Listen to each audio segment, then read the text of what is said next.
want us to see you? Yeah, wow. I, I want the audience, and I want the world to see me as somebody that's trustworthy. The name Ameen means honest and trustworthy, and I certainly try to ground myself with that. No man is perfect, no person is perfect, but that always brings me back to center and balance, is to be trustworthy.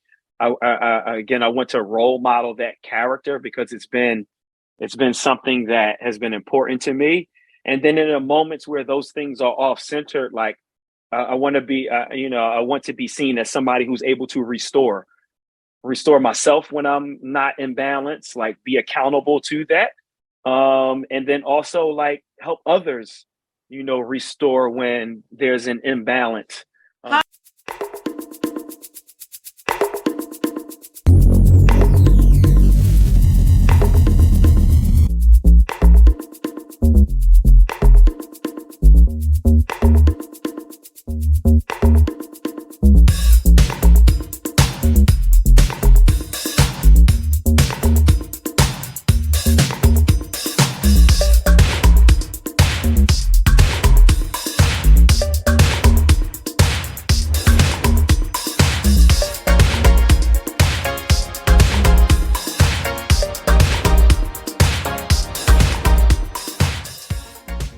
Hi, and welcome to another edition of King Crush Thursday, the series where we highlight and uplift Black men, because frankly, not too many people are doing it.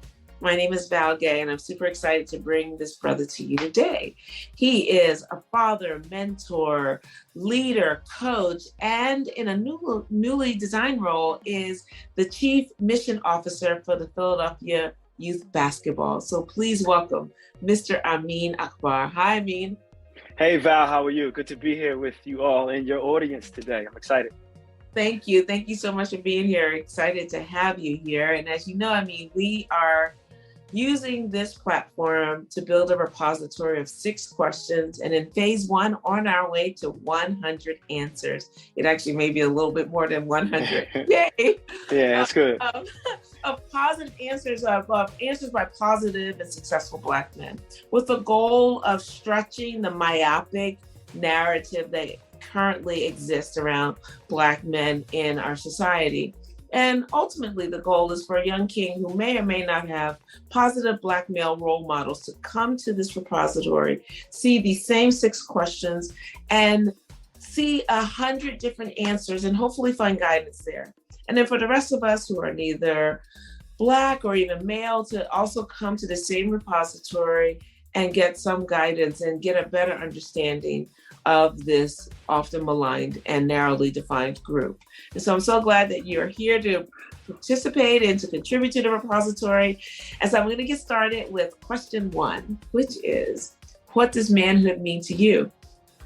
Wow, Val, that's it's a loaded layered question that makes me excited that you have built a repository for brothers to answer, and I'm happy to be like the next one to build on that. I won't define it more so than I'll just sort of characterize it just from my own journey. This narrative around just sort of like manhood, particularly Black manhood, was not, and I'm going to repeat and emphasize, was not the narrative that I grew up with. It was not the blueprint. And I functioned in a manhood world that was very much loving. It was very much role modeling. It was very much present. It was very much fatherhood. It was very much fatherhood for others who had fathers and who didn't have fathers. It was very much community stewardship. And all of it, Val, was rooted in, these really steadfast principles, integrity, high character, wanting for your brother or sister what you wanted for yourself, living now so that those that follow you will emulate and be better. And lastly, remembering and honoring those whose shoulders you stood on, like the ancestors, and specifically my father was one of the chief definitions of manhood for me growing up. And he was really explicit about those folks that taught him, like his father, like his coach John Chaney at Simon Gratz in the late 60s, like his principal at Simon Gratz, Marcus Foster. So like the words that I'm saying right now come directly from my grandfather, come directly from John Chaney, come directly from Marcus Foster, who spoke life into my dad, who spoke life into me, who, I eventually, and folks will credit me for, the amount of young people in 25 years of youth development that I've been doing who say like, they call me Ak, you spoke life into me. So like, that's my characteristic of what manhood is for me. And it's the culmination of all of those things, Val. That's really beautiful. Thank you so much, Ak. So, yeah, for sure. Yeah. we good now. We family now. Right? Please call me Ak. Please call me Ak. Awesome. Excellent. Thank you so much. So, Ak, for question 2, who and or what is important to you? Yeah, I think about there are a number of things that a number of what's that are important to me, and a number of people that are important to me. And the first thing, I put father on there, and I am a father of 3 amazing daughters. Amina will be 16 on the 21st. Layla is 11, and Amaya is 3. So like they are chiefly like important to me. How I live, what I represent lives through them. The kind of father and man that I am lives through them. And I'm a proud girl dad. I know that term was, sort of coined, after Kobe's passing, but I've embraced that term. I've always embraced that term. I know I always wanted to be a father, and now that's a really, really important role for me. And those 3 are important to me. Secondly, what's important to me is community, and particularly like those that make up community, primarily young people, but the health and safety of young people is always directly tied to the adults in their life. So it's a both and the young people, and then how are we growing? How am I a part of helping grow, really healthy adults by role modeling, certainly in all of the roles that I've ever had working, because this is very much my life's work. And I don't mean a position. I mean, like, I knew early on, like what I wanted to be a part of. And, and I get to live that. I get to live that out every day. So again, my daughters are really important to me. And the what to me is like really community. Because I am not here, Val, if not for the village, the community that raised me. Like literally everybody poured into me. Had a wonderful mother and father, but everybody poured into me. So my success was the community's success, and the community's success was my success. I love that. Thank you so much, Ak. And so, how do you want us to see you? Yeah, wow. I want the audience, and I want the world to see me as somebody that's trustworthy. The name Ameen means honest and trustworthy, and I certainly try to ground myself with that. No man is perfect, no person is perfect, but that always brings me back to center and balance, is to be trustworthy. I want to role model that character because it's been something that has been important to me. And then in the moments where those things are off centered, like I want to be, I want to be seen as somebody who's able to restore myself when I'm not in balance, like be accountable to that. And then also like help others, restore when there's an imbalance. And their imbalance is really important to me in life. Secondly, I'm wearing a shirt, not even coincidentally, but like I want when people to see me to see love, and I mean love as an action.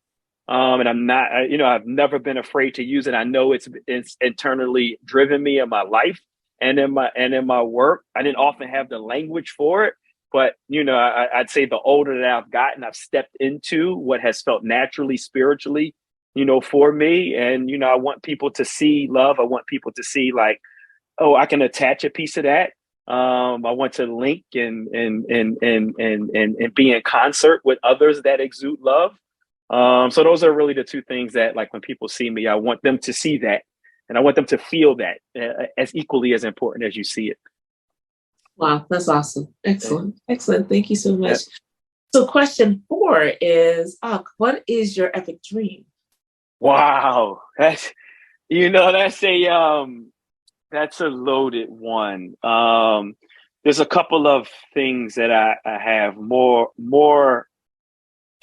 in like theory, because I think I just think it's a birthright for human beings to be in as loving, cohesive, collaborative, nurturing communities as possible.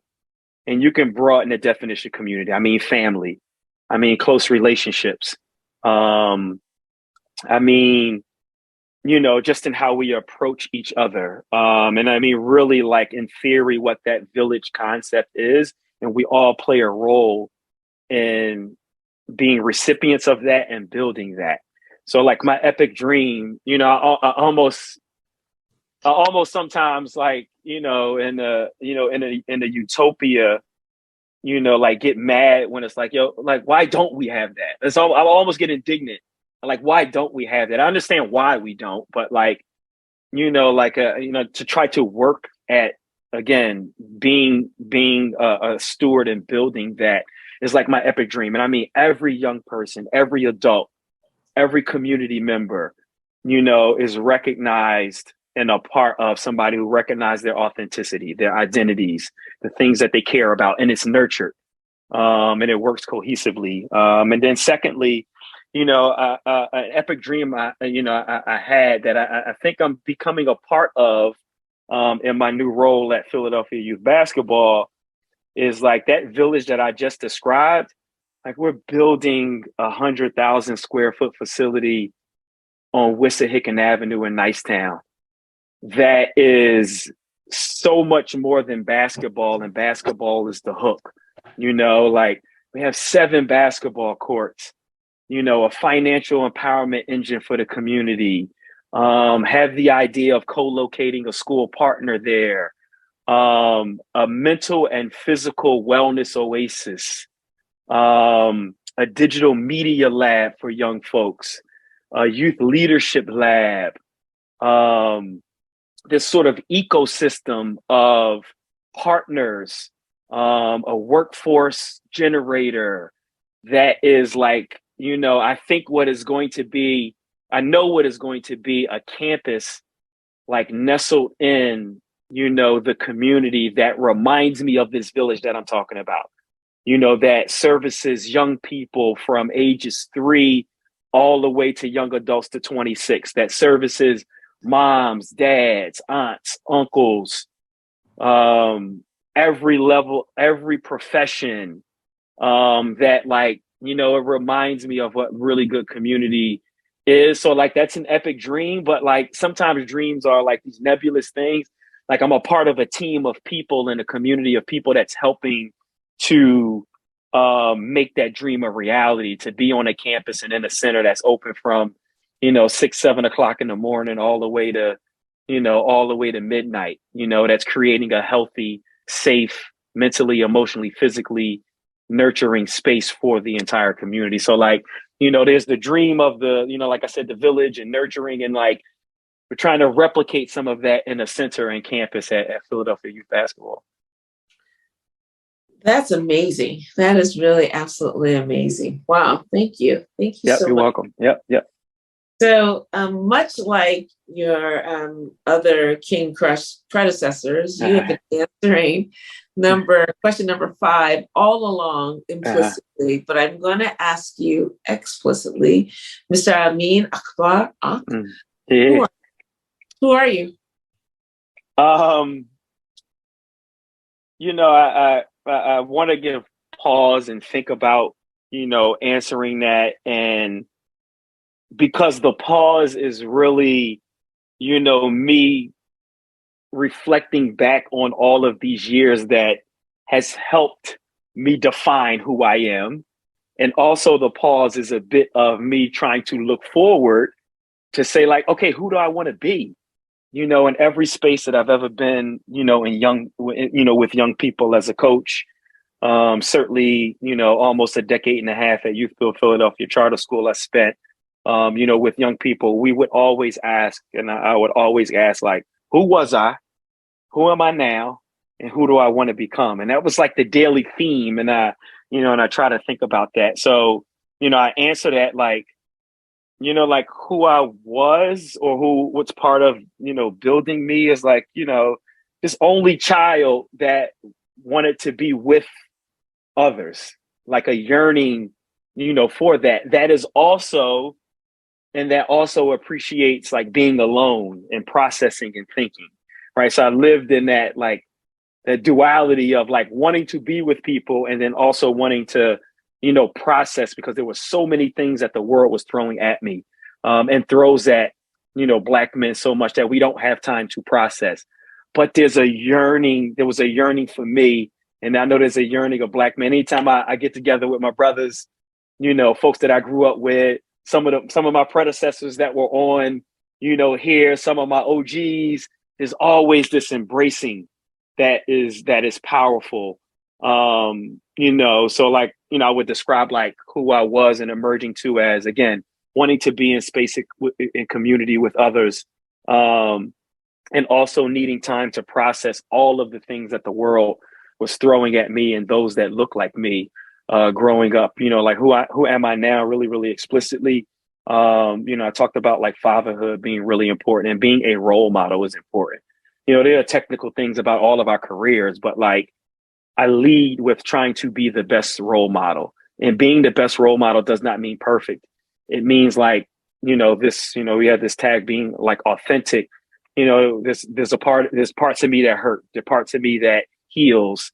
You know, there are parts of me that is inquisitive. There are parts of me that just does not know the answer.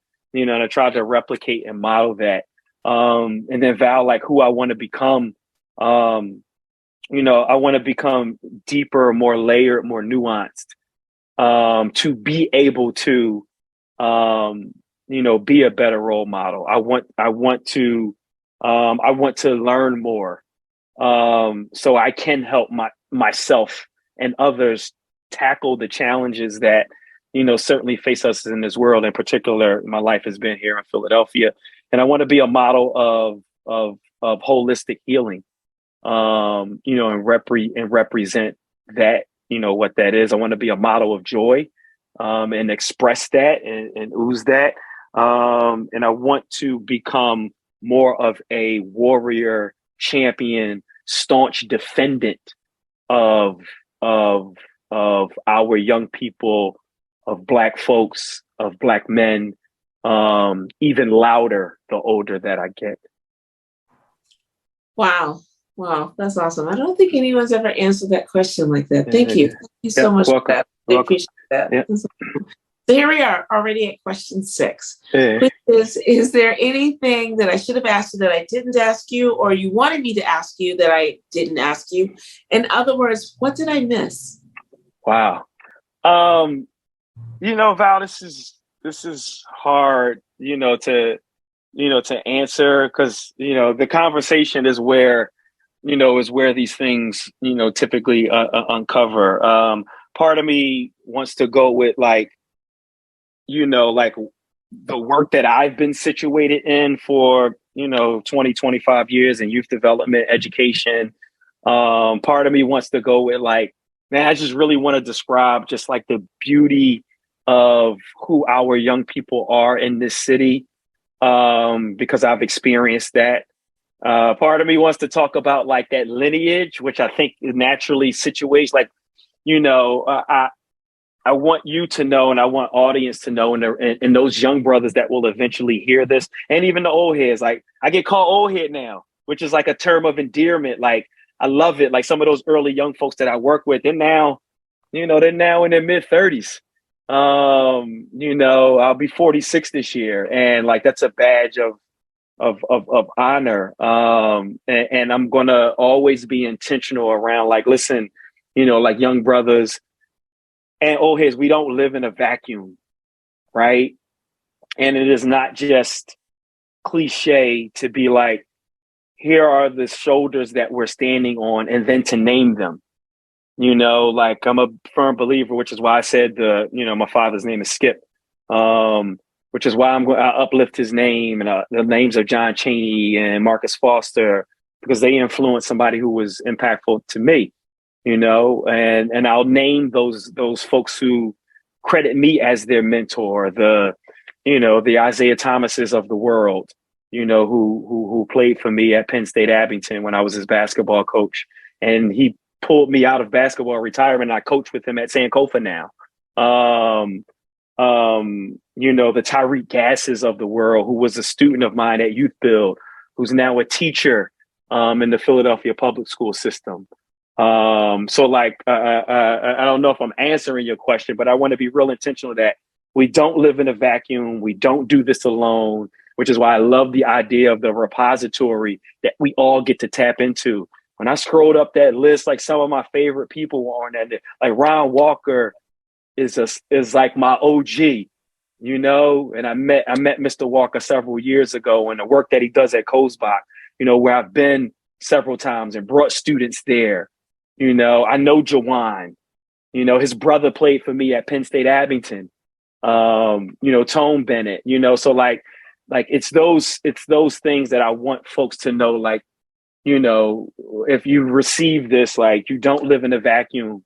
And the more we dot connect and name the ancestors, the OGs, the old heads, the more we embrace who we are, we can then, show those young brothers who are ready for us, and those young brothers that are not ready for us, but just need that handout. To me, that's the definition of like Black male love, Black manhood, like the love of Black manhood, at least in my life. And again, there are many definitions and, of that, but like, again, I don't think I answered your question, what's left over, but like, I want to be intentional about like, we don't live in that vacuum, and let's continue to name, because I'm sure if we all named it, we'll have a lot more of those things in common than we don't. I bet. And to me, that's the definition of the village that we were referencing. That is so awesome. Excellent. Thank you so much. It actually brings so much joy to my heart to hear you pull out those names of people that we've already experienced. Yep. And, there's so many more. And I'm so grateful. It is one of the reasons why I started this in the first place, right? I know you're doing amazing work, Val. Like that's the proof is in the proof is in the pudding right there. Like that's it. That people say, like, what's the secret sauce? You creating that is the secret sauce to me. Like we get to name those names and dot connect. Like that's it to me. Wow. That's awesome. Thank you. Thank you so much. I'm so grateful. And, honestly, having a girl dad, I say it all the time on this, whenever I come across a girl dad, there is a man in this world that to this day, if I am having a bad day, I know there's a lap I can go to, sit on daddy's lap. He will pat me on the shoulder if I cry. I love that. I hope my daughters will say that about me. That's my goal. My heart is full when you say that. It's the truth, and it's something that's really incredible and powerful. I also love the thing that you talked about of being and having being in a community where there were fathers, whether that father was someone's blood or not. I'm thinking about one of my brother's closest friends growing up. He might as well lived with us. And years ago, on Father's Day, he presented to our dad beautiful plaque and a poem that he had written. And it was something that I had taken for granted, having my father in the home and all of this stuff. And he was kind of like, basically you all don't even understand what you have, and he was it for me too. And so to see someone else admire the man that I love so much is also a beautiful thing. And so I do wish that for your daughters too. Yeah. So they're going to get that, right? And even if they're at the phase of like, okay, dad, right? Like, right. Which is sometimes now. Hang in there.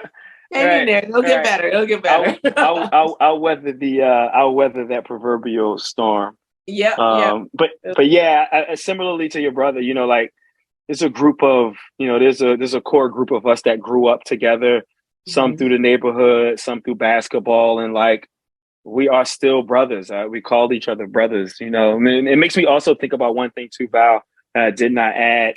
I've been surrounded by really quality, dope women in my life, personally and professionally. Like people like my mom, grandmothers, partners in the work, partners in my life, that have, and I've said this in a few different places, but like, it wasn't an either or with me, like people see me and they represent like sort of like manhood. And I also say, like, had it not been for the quality women that continues to surround me, to affirm when I needed affirmation, to pat on the back when I was maybe like a little down, to challenge, like, I mean, you can be better. And also, here's how I'm going to support you to be better. I have to uplift as well. And that has been, I remember that as an early child, like the host of cousins that I had on top of my mom, who, have uplifted me and challenged me, and all the way through even like the, whatever you might consider the professional side of my career, have been really blessed with some awesome women in my life. And that's part of the equation. It's not a separate thing of the equation. It's part of the equation that I described a little bit earlier, around like who you see when you see me as well. Thank you for that. That's really beautiful. And I believe so firmly that we need to be supporting each other, right? And it is not an either or, it is a both and. And if it does take a village to raise a child, I think it takes a village to continue to hold all of the people in the village, right? Absolutely. Absolutely. So I just, so thank you so much for the work that you do. I honor you, my king. I pray that your epic dream absolutely will come true, that I'll send you an invitation out to the center too. We'll have an opening night gala in January. We definitely will want you to come. I would love that. Thank you so much. That's really wonderful. That is awesome. And I want you to stay right there, because I want to thank the audience for joining us. And I hope that you enjoyed this conversation as much as I did. If there is a positive Black male in your life that you want to highlight in this forum, please click the link below or my bio, fill out the nomination form, and we'll take it from there. Like I said, in phase 1, we are on our way to 100 answers by 100 different positive and successful Black men. We're almost there. And success does not mean what someone does for a living. They may be a father, mentor, leader, coach, and the chief mission officer of the Philadelphia Youth Basketball, but they don't have to be. We are looking for those brothers whose character is making an impact on the lives around them, starting with their family and to the greater community and everyone in between. Those are the brothers that we really want to contribute to this repository, to show that there's so many ways to be a positive Black man in this world. And so in the meantime, please stay tuned next week for another amazing king. And please remember to spread love and have a great day. Thanks so much. And Ameen Akbar, thank you. That was awesome. I appreciate you, Val. Appreciate you, Queen. Appreciate you. Thank you.